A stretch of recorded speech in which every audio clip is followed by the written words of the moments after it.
জয় রাধে। আজকের পাঠ শ্রীচৈতন্য মহাপ্রভুর দিব্য উন্মাদ ভাব এবং চটক পর্বতকে গিরি গোবর্ধন বলে ভ্রম হওয়ার লীলা।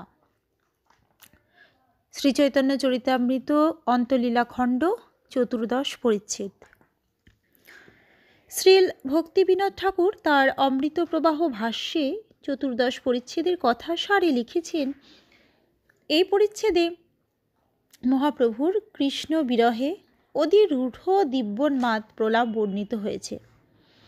যে সময় তিনি গরুর স্তম্ভের পাশে দাঁড়িয়ে জগন্নাথ দর্শন করছিলেন, তখন কোনো উড়িয়া বৃদ্ধা স্ত্রীলোক তার কাঁধের উপর পা দিয়ে মহা আরতির সঙ্গে জগন্নাথ দেবকে দর্শন করছিলেন। গোবিন্দ তখন তাকে নিবারণ করার উদ্যোগ করেন। মহাপ্রভু তার প্রশংসা করে মহাপ্রেম প্রকাশ করতে লাগলেন। প্রেমের সময় কৃষ্ণ দর্শন হয়েছিল, আবার এই স্ত্রীলোকের ব্যাপার ঘটতেই বাহ্যদশা হওয়ায় মহাপ্রভু কৃষ্ণ না দেখে জগন্নাথ, বলরাম, বলদেব ও সুভদ্রা দেখতে লাগলেন। স্বপ্নে প্রাপ্ত কৃষ্ণ দর্শন হারিয়ে মহাপ্রভুর রাগোদয় হল। তাতে নিজেকে তিনি যোগীর সঙ্গে উপমা দিলেন, আর সেই যোগীভাবে কিভাবে বৃন্দাবনে বাস হচ্ছে তার বর্ণনা করলেন। সময় সময় প্রসিদ্ধ 10টি দশায় প্রভুতে উপস্থিত হতে লাগল। একদিন মহাপ্রভু 3 দ্বার বন্ধ করে রাত্রে ভিতর প্রকোষ্ঠে শুয়েছিলেন। কিছুক্ষণ পরে গোবিন্দ ও স্বরূপ দেখেন দ্বার সব বন্ধ আছে, কিন্তু মহাপ্রভু অদৃশ্য। তা দেখে স্বরূপাদি ভক্তগণ মহাপ্রভুকে সিংহদ্বারের উত্তরে অস্থিসন্ধি শিথিলতা প্রযুক্ত মহাদীর্ঘাকার ও অচেতন অবস্থায় পেলেন। কৃষ্ণ নাম করতে করতে প্রভুর জ্ঞান হলে পুনরায় ঘরে নিয়ে গেলেন। আবার কোনো সময় চটক পর্বতে গোবর্ধন ভ্রমবশত দৌড়ে যেতে যেতে স্তম্ভিত হয়ে কদম্বের ন্যায় মহাপ্রভুর রোমোদ্গম ইত্যাদি মহাভাবযুক্ত একটি দশা দেখা গিয়েছিল। তখন ভক্তরা হরিনাম কীর্তন করে তাকে শীতল করে গৃহে নিয়ে এসেছিলেন। কৃষ্ণ বিচ্ছেদ বিভ্রান্তা মনসা বপুষা ধিয়া যদ্য দত্ত গৌরাঙ্গ স্থলে স কথ্যতে ধুনা। শ্রীচৈতন্য মহাপ্রভু কৃষ্ণ বিচ্ছেদে বিভ্রান্ত হয়ে মন, বুদ্ধি ও শরীরের দ্বারা যে যে কার্য করেছিলেন তার কিছু কিছু আমি এখানে বর্ণনা করছি। জয় জয় শ্রীচৈতন্য স্বয়ং ভগবান, জয় জয় গৌরচন্দ্র ভক্তগণ প্রাণ, জয় জয় নিত্যানন্দ চৈতন্য জীবন, জয়াদ্বৈতচার্য জয় গৌর প্রিয়তম, জয় স্বরূপ শ্রীবাসাদি প্রভু ভক্তগণ, শক্তি দেহ করি যেন চৈতন্য বর্ণন। স্বয়ং ভগবান শ্রীচৈতন্য মহাপ্রভুর জয়, ভক্তের প্রাণস্বরূপ শ্রী গৌরচন্দ্রের জয়, শ্রীচৈতন্য মহাপ্রভুর জীবনস্বরূপ শ্রীমান নিত্যানন্দ প্রভুর জয়, শ্রীচৈতন্য মহাপ্রভুর প্রিয়তম শ্রী অদ্বৈত আচার্যের জয়, স্বরূপ দামোদর গোস্বামীর জয় এবং শ্রীবাসাদি গৌর ভক্তবৃন্দের জয়। আপনারা দয়া করে আমাকে শক্তি দিন, যাতে আমি শ্রীচৈতন্য মহাপ্রভুর চরিত্র বর্ণনা করতে পারি। প্রভুর বিরহ উন্মাদ ভাব গম্ভীর, বুঝিতে না পারে কেহ যদ্যপি হয় ধীর, বুঝিতে না পারি যাহা বর্ণিতে কে পারে, সেই বুঝে বর্ণে চৈতন্য শক্তি দেন যারে, স্বরূপ গোসাই আর রঘুনাথ দাস, এই দুইয়ের করচাতে এ লীলা প্রকাশ। শ্রীচৈতন্য মহাপ্রভুর কৃষ্ণ বিরহজনিত উন্মাদনা অত্যন্ত গম্ভীর। বিদ্বান ব্যক্তিরাও তাঁর সেই ভাবের মর্ম হৃদয়ঙ্গম করতে পারে না। যা বোঝা যায় না তা বর্ণনা কে করতে পারে? শ্রীচৈতন্য মহাপ্রভু যাকে শক্তি দেন তিনিই বুঝতে পারেন এবং বর্ণনা করতে পারেন। স্বরূপ দামোদর গোস্বামী আর রঘুনাথ দাস গোস্বামীর কর্চায় শ্রীচৈতন্য মহাপ্রভুর এই সমস্ত অপ্রাকৃত লীলা প্রকাশিত হয়েছে। শ্রীচৈতন্য মহাপ্রভুর কৃষ্ণ বিচ্ছেদজনিত অপ্রাকৃত অলৌকিক উন্মাদনা জড় বিষয়াসক্ত মানুষদের কাছে বোঝা অসম্ভব, কিন্তু বর্তমানকালে নদিয়া নাগরী নামক এক প্রকার কপট ভক্তগোষ্ঠীর উদয় হয়েছে, যারা বিষ্ণুপ্রিয়া দেবীর উপাসনার প্রবর্তন করেছেন। তা শ্রীচৈতন্য মহাপ্রভুর লীলা সম্বন্ধে তাদের মূর্খতারই পরিচয় দেয়। শ্রীল ভক্তি সিদ্ধান্ত সরস্বতী ঠাকুরের মতে এই ধরনের উপাসনা প্রকল্প প্রসিত। শ্রীচৈতন্য মহাপ্রভুর উপাসনার অন্য বহু প্রকার পন্থার প্রবর্তন হয়েছে, কিন্তু ভক্তিবিনোদ ঠাকুর প্রমুখ মহান আচার্যরা সেই সমস্ত উপাসনার পন্থা সর্বতোভাবে বর্জন করেছেন। সেই সমস্ত অপসম্প্রদায়ের তালিকা প্রদান করে শ্রীল ভক্তিবিনোদ ঠাকুর লিখেছেন, আউল বাউল কর্তাভজা নীরা দরবে সাই সহজিয়া সখী ভেকি স্মার্তজাত গোসাই অতিবাড়ি চূড়াধারী গৌরাঙ্গ নাগরী। স্বরূপ দামোদর গোস্বামী এবং রঘুনাথ দাস গোস্বামী শ্রীচৈতন্য মহাপ্রভুর লীলা স্বচক্ষে দর্শন করেছিলেন এবং তারা তাদের কর্চায় যে সমস্ত লীলা লিপিবদ্ধ করেছিলেন তাই তাদের কর্চা ব্যতীত শ্রীচৈতন্য মহাপ্রভুর কার্যকলাপ হৃদয়ঙ্গম করা সম্ভব নয়। যারা শ্রীচৈতন্য মহাপ্রভুর উপাসনায় নতুন নতুন পন্থা উদ্ভাবন করেছেন তারা অবশ্যই শ্রীচৈতন্য মহাপ্রভুর লীলা হৃদয়ঙ্গমে অক্ষম, কেননা তারা শ্রীচৈতন্য মহাপ্রভুর অনুগমন করার প্রকৃত পন্থা থেকে বঞ্চিত। সেকালে এ দুই রহেন মহাপ্রভুর পাশে, আর সব কর্তা রহেন দূর দেশে। সেই সময় স্বরূপ দামোদর এবং রঘুনাথ দাস গোস্বামী এই দুজনই কেবল শ্রীচৈতন্য মহাপ্রভুর কাছে ছিলেন। অন্য আর যারা শ্রীচৈতন্য মহাপ্রভুর কর্চা রচনা করেছেন তারা তখন দূর দেশে ছিলেন। স্বরূপ দামোদর এবং রঘুনাথ দাস গোস্বামী ব্যতীত আর অনেকেই শ্রীচৈতন্য মহাপ্রভুর লীলা তাদের কর্চায় লিপিবদ্ধ করেছিলেন। শ্রীর ভক্তি সিদ্ধান্ত সরস্বতী ঠাকুর লিখেছেন যে যে সমস্ত কর্চা পাওয়া গেলে জগৎবাসীর অনেক মঙ্গল হতো, কিন্তু পরম দুর্ভাগ্যের বিষয় যে সেই সমস্ত কর্চা আজও পাওয়া যায়নি। ক্ষণে ক্ষণে অনুভবী এই দুইজন সংক্ষেপে বাহুল্যে করেন কর্চা গ্রন্থন। এই দুইজন মহাত্মা শ্রীচৈতন্য মহাপ্রভুর, এই দুইজন মহাত্মা কারা কারা? স্বরূপ দামোদর এবং রঘুনাথ দাস গোস্বামী শ্রীচৈতন্য মহাপ্রভুর যারা লীলা ক্ষণে ক্ষণে অনুভব করেন এবং কখনো সংক্ষেপে কখনো বা বিস্তারিতভাবে তাদের কর্চায় লিপিবদ্ধ করেছেন। আমাদের মনে রাখতে হবে যে স্বরূপ দামোদর গোস্বামী মহাপ্রভুর লীলাসমূহ সংক্ষেপে লিপিবদ্ধ করেছেন, কিন্তু রঘুনাথ দাস গোস্বামী বিস্তারিতভাবে লিপিবদ্ধ করেছেন। তারা অল্প বিস্তার কর্চার আকারে রচনা করেছেন, বিস্তারিতভাবে গ্রন্থ রচনা করেননি। স্বরূপ সূত্র কর্তা রঘুনাথ বৃত্তিকার, তার বাহুল্য বর্ণী পাঁজি টিকা ব্যবহার। স্বরূপ দামোদর গোস্বামী সংক্ষেপে সূত্র লিখেছেন, কিন্তু রঘুনাথ দাস গোস্বামী বিস্তারিতভাবে লিখেছেন। সেই দুটি বর্ণনায় একটা বাহুল্য করে পাঁজি টিকার মতো আমি লিখছি। পাঁজি টিকার অর্থ তুলার মতো পিজিয়ে কিছু বৃদ্ধি করে বলা। তাতে বিশ্বাস করি শুনো ভাবের বর্ণন, হইবে ভাবের জ্ঞান পাইবা প্রেমধন। শ্রীচৈতন্য মহাপ্রভুর দিব্য ভাবের বর্ণনা বিশ্বাস সহকারে শ্রবণ করুন, তাহলে ভাব সম্বন্ধে জ্ঞান লাভ হবে এবং পরিণামে কৃষ্ণ প্রেমরূপ সম্পদ লাভ হবে।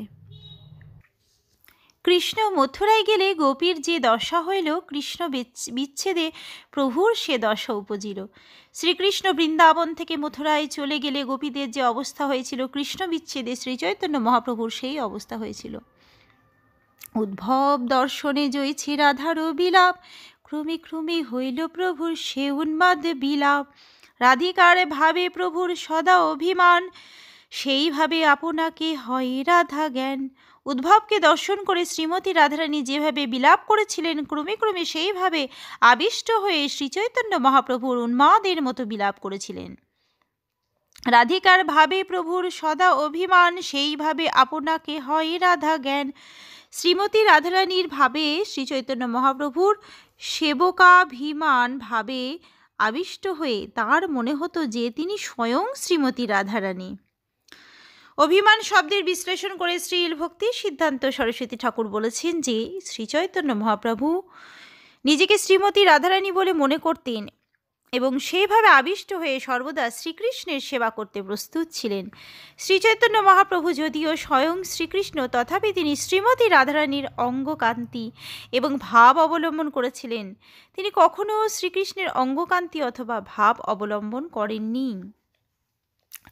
শ্রীকৃষ্ণ শ্রীমতী রাধারানীর প্রণয় মহিমা আস্বাদন করতে চেয়েছিলেন, সেইটি তাঁর শ্রীচৈতন্য মহাপ্রভু রূপে আবির্ভূত হওয়ার মূল কারণ। তাই শুদ্ধ বৈষ্ণবেরা শ্রীমতী রাধারানীর ভাব অবলম্বন করতে শ্রীচৈতন্য মহাপ্রভুকে কখনো বাধার সৃষ্টি করেন না। দুর্ভাগ্যবশত বর্তমানকালে গৌর বিদ্বেষী অবৈষ্ণবেরা বিবর্ত বুদ্ধিক্রমে তার আচরিত ও প্রচারিত ভজন প্রণালীকে উল্টো বুঝিয়ে সেই গৌর সুন্দরকে সকপল কল্পিত প্রাকৃত নাগর সাজিয়ে নিজেদের রঙের নদিয়া নাগরী করে কৃষ্ণ ভক্তি থেকে বিচ্যুত হচ্ছে। শ্রীচৈতন্য মহাপ্রভু স্বয়ং প্রদর্শন করে গেছেন যে বিপ্রলম্ভভাবে কৃষ্ণভক্তির অনুশীলন করায় ভগবৎ প্রেম লাভের সবচাইতে সহজ উপায়।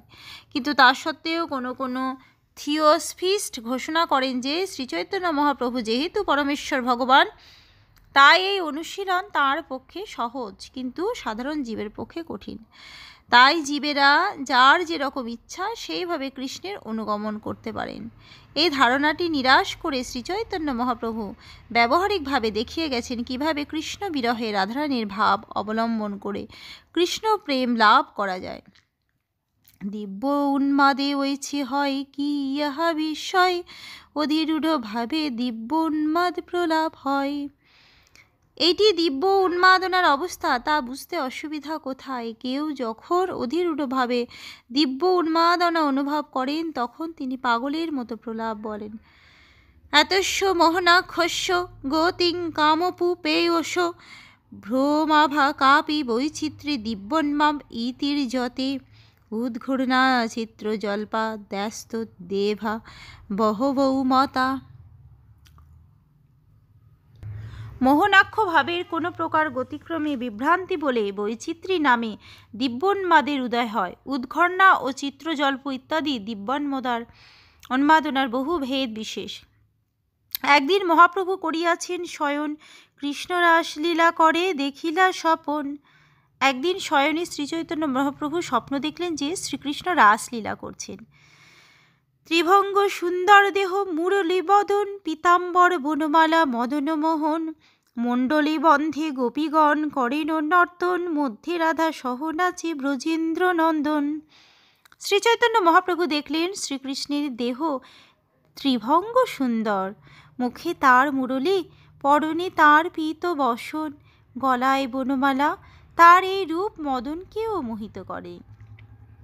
মণ্ডলী আকারে গোপিকারা নৃত্য করছেন এবং তাদের মাঝখানে ব্রজেন্দ্র নন্দন শ্রীকৃষ্ণ শ্রীমতী রাধারানীর সঙ্গে নাচছেন। দেখি প্রভু সেই রসে আবিষ্ট হইলা, বৃন্দাবনে কৃষ্ণ পাইনু এই জ্ঞান কইলা। প্রভুর বিলম্ব দেখি গোবিন্দ জাগাইলা, জাগিলে স্বপ্ন জ্ঞান হইল প্রভু দুঃখী হইলা। তা দেখে শ্রীচৈতন্য মহাপ্রভু সেই মধুর রসে আবিষ্ট হলেন এবং তার মনে হলো আমি বৃন্দাবনে শ্রীকৃষ্ণকে পেলাম। মহাপ্রভুর ঘুম থেকে উঠতে দেরি হচ্ছে দেখে গোবিন্দ তাকে জাগালেন। জেগে উঠে মহাপ্রভু যখন বুঝতে পারেন যে তিনি স্বপ্ন দেখছিলেন তখন তিনি দুঃখিত হলেন। দেহাভ্যাসে নৃত্যকৃত্য করি সমাপন, কালী যায় কৈলা জগন্নাথ দর্শন। দেহের অভ্যাস অনুসারে নিত্যকৃত্য সমাপন করে যথাসময়ে মহাপ্রভু জগন্নাথ দেবকে দর্শন করতে গেলেন।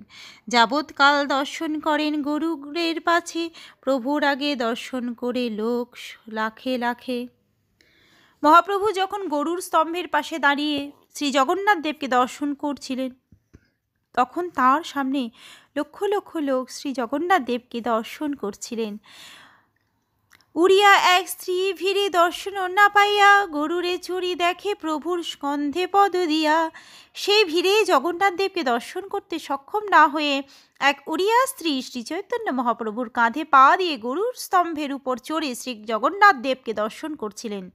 দেখিয়া গোবিন্দ আস্তে ব্যস্তে স্ত্রীকে বর্জিলা, তারে নামাইতে প্রভু গোবিন্দে নিষেধিলা। তা দেখে গোবিন্দ শীঘ্র সেই স্ত্রীলোকটিকে সেখান থেকে নামালেন, কিন্তু মহাপ্রভু সেই জন্য তাকে তিরস্কার করলেন। গরুর হচ্ছে শ্রী বিষ্ণুর বাহন, তিনি পরম বৈষ্ণব, তাই গরুর স্তম্ভে চড়া বা পা দিয়ে তাকে স্পর্শ করা অবশ্যই বৈষ্ণব অপরাধ। সেই উড়িয়া স্ত্রীলোকটি শ্রীচৈতন্য মহাপ্রভুর কাঁধে পা দেওয়ার ফলেও মহা অপরাধ করেছিল। এই সমস্ত অপরাধ দেখে গোবিন্দ তাড়াতাড়ি সেই স্ত্রী লোকটিকে সেখান থেকে নামিয়েছিলেন। আদিবর্ষা এই স্ত্রীরে না করো বর্জন, করুক যথেষ্ট জগন্নাথ দর্শন। শ্রীচৈতন্য মহাপ্রভু গোবিন্দকে বললেন, তুমি বহুদিন আমার সঙ্গে রয়েছ, তুমি আমার মনোভাব জানো, সুতরাং এইভাবে স্ত্রীলোকটিকে গরুর স্তম্ভ থেকে নামিও না, তাকে প্রাণ ভরে জগন্নাথ দেবকে দর্শন করতে দাও। আস্তে ব্যস্তে সেই নারী ভূমিতে নামিলা, মহাপ্রভুরে দেখি তার চরণ বন্দিলা, তার আরতি দেখি প্রভু কহিতে লাগিলা, এত আরতি জগন্নাথ মোরে নাহি দিলা। সে রমণীটি তাড়াতাড়ি মাটিতে নেমে এসে শ্রী চৈতন্য মহাপ্রভুকে দেখে তার শ্রী চরণ বন্দনা করে তার কাছে ক্ষমা ভিক্ষা চাইলেন। সে রমণীটির আরতি দেখে শ্রীচৈতন্য মহাপ্রভু বলতে লাগলেন, এত আরতি শ্রী জগন্নাথ দেব আমাকে কেন দিলেন না? সেই রমণীটি জগন্নাথ দেবকে দর্শন করার জন্য এতই আকুল হয়েছিলেন যে তার জ্ঞান ছিল না যে তিনি গরুর স্তম্ভে পা দিয়েছেন এবং শ্রীচৈতন্য মহাপ্রভুর কাঁধেও পা দিয়েছেন। এই দুইটিই ছিল মহা অপরাধ, কিন্তু তিনি জগন্নাথ দেবকে দর্শন করার জন্য এতই আকুল হয়ে উঠেছিলেন যে হিতাহিত বিবেচনা রহিত হয়ে তিনি এই অপরাধগুলি করেছিলেন। শ্রীচৈতন্য মহাপ্রভু তার আরতির প্রশংসা করেছিলেন এবং অনুশোচনা করেছিলেন যে জগন্নাথ দেব তাকে এরকম আরতি দেননি। আজকের পাঠ এই অবধি। জয় রাধে। ভজ শ্রী কৃষ্ণ চৈতন্য প্রভু নিত্যানন্দ,